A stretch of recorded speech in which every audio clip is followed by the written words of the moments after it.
তো hello guys, সবাইকে জানাই গুড মর্নিং এবং অক্ষয় তৃতীয়ার অনেক অনেক শুভেচ্ছা। তো এখন মোটামুটি 6টা বাজতে যাই, আমরা উঠেছি অনেকটা সময় আগে।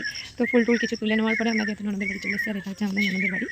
তো এখন আমরা দোকানে যাব, তার আগে আমরা চান টান করে গুছিয়ে যাব, যেহেতু ওখানে পুজো হবে।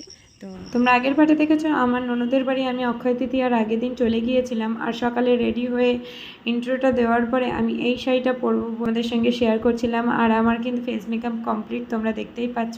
আর এই শাড়িটার সঙ্গে ম্যাচিং করে আমি একটা লাল হাকুবা ব্লাউজ পরেছি। আমি এটাকে হাকুবাই বলি, তোমরা কে কী বলে অবশ্যই কমেন্টে জানিও। আর দেখো শাড়িটাকে আমি সুন্দর করে প্লিট করে নিচ্ছিলাম, যেহেতু ট্রেন ধরে আমাদের দুর্গানগর যেতে হবে পুজোর জন্য। আর কালারটা কেমন লাগছে অবশ্যই কিন্তু তোমরা জানিও। আমার কালারটা বেসিক্যালি খুবই ভালো লাগে, যেহেতু ক্রিম কালার। আর এটা তোমরা যে কোনো বয়স পর্যন্ত পরতে পারো, ইয়ং থেকে বুড়ো বয়স পর্যন্ত। আর এটাই আমার ফাইনাল লুক। কেমন লাগছে অবশ্যই বলো। পরে আমি অবশ্যই জুঁই ফুলের মালা দিয়েছিলাম, সেটা অ্যাড করতে প্রথমে ভুলে গিয়েছি। কথা বলতে বলতে দেখো দত্তপুর স্টেশনে আমরা চলে এসেছি, আর আমাদের এখন 3 নম্বরে চলে যেতে হবে, যেহেতু 1 নম্বরে গাড়ি আসবে না। তো আমরা ওভারব্রিজ পার করে আমরা চলেই গিয়েছি। তো তারপরেই ট্রেন চলে আসার পরে আমরা ট্রেনে উঠে গিয়েছি। ট্রেনে এতটাই ভিড়, জায়গা না পেয়ে দাঁড়িয়েই যেতে হয়েছে। দেখতে দেখতে আমরা দেখো দুর্গানগরে চলে এসেছি, আর ট্রেনটা আমাদের ছেড়ে চলে যাচ্ছে। তো তারপরেই আমরা নেমে মিষ্টি নিয়ে নিলাম। তো দুর্গানগর তো তোমরা বুঝতেই পেরেছো, এসআরকে শঙ্কর, এসআরকে সিস্টারের যে দোকানটা আছে ওয়াইটি স্টুডিও, তার কিন্তু আমরা খুব কাছেই আছি। তবে দুর্ভাগ্যবশত আমাদের সেখানে যাওয়া হয়নি। আর এই যে আমাদের কারখানা খুবই অগোছালো হয়ে পড়ে আছে, এবার আমাদের এগুলোকে সুন্দর করে গুছাতে হবে। আর দেখো জুঁই ফুলের মালাটা দিয়ে লুকটা পুরো সাউথ ইন্ডিয়ান লুক ক্রিয়েট হয়ে গেছে। আর ওই দেখো দিদিভাই আর আরও বসে আছে। তো এখানে আমি মোটামুটি সব কিছু জোগাড়যন্ত্র করে নিচ্ছিলাম। ঠাকুরমশাই দেখো চলেও এসছে, ঠাকুরমশাই এখানে পুজো করা শুরুও করে দিয়েছে।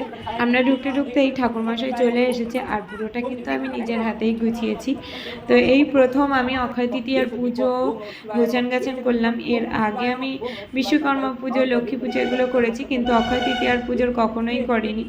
ওই জন্য প্রথমে একটু ভয় লাগছিল, তবে সবাই বলে বলে দিচ্ছিল। আর ঠাকুরমশাই খুবই ভালো মানুষ ছিল, যে আমার সব ভুল ত্রুটি সেগুলো কী হয়েছে সেগুলো সঙ্গে সঙ্গেই বলে দিয়েছে। তাই আমি মোটামুটি গুছিয়ে কমপ্লিট করতে পেরেছি। তো চলো তোমরা এখন পুজোটা দেখো।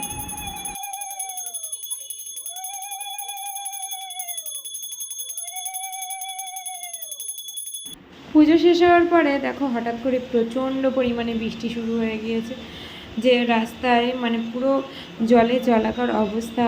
আর আমাদের প্রায় 2 ঘন্টা মতো বসে থাকতে হয়েছিল, সবাই আটকে পড়েছিলাম।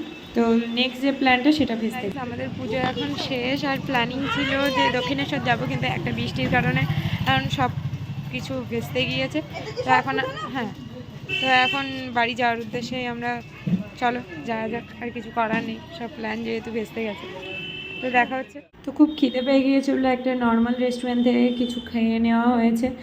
আর দুর্গানগরের স্টেশনের অবস্থা দেখো, ভিজেপুরে আসার পরে বাড়িতে এসে পুরো ক্লান্ত লাগছিল, তাই মোটামুটি 2 ঘন্টা মতো ঘুমিয়ে নিয়েছিলাম। এবং দিদি দেখলাম যে এখানে চাউমিন করছে, তো আমরা সন্ধেবেলা চাউমিনটা খেয়ে তারপরে একটু বাজারে চলে গিয়েছিলাম রাত্রে মটন হবে বলে। আর এখানে দিদি সব রান্নাবান্না করেছে, কিন্তু রাত্রে শরীরটা অনেকটা খারাপ হওয়ার জন্য আর ভিডিওটা কন্টিনিউ করতে পারিনি। আর এখানে আমি জামাইবু আর আমার বর আমরা 3 জনেই চলে এসেছিলাম। আর রাহুল মেন আমাদের জিনিসপত্রগুলো বইছিল। আর এই দেখো আমরা মটন নিতে চলে এসেছি। তারপরে একটা আইসক্রিম খেয়েছি, আমি কিন্তু এবারে প্রচুর আইসক্রিম খেয়েছি। তো ভিডিওটা কেমন লাগলো অবশ্যই জানিও, তবে অন্য ভিডিওগুলো দিলে আরও হয়তো তোমাদের বেশি ভালো লাগতো। ভিডিওটা এই পর্যন্ত, সবাই ভালো।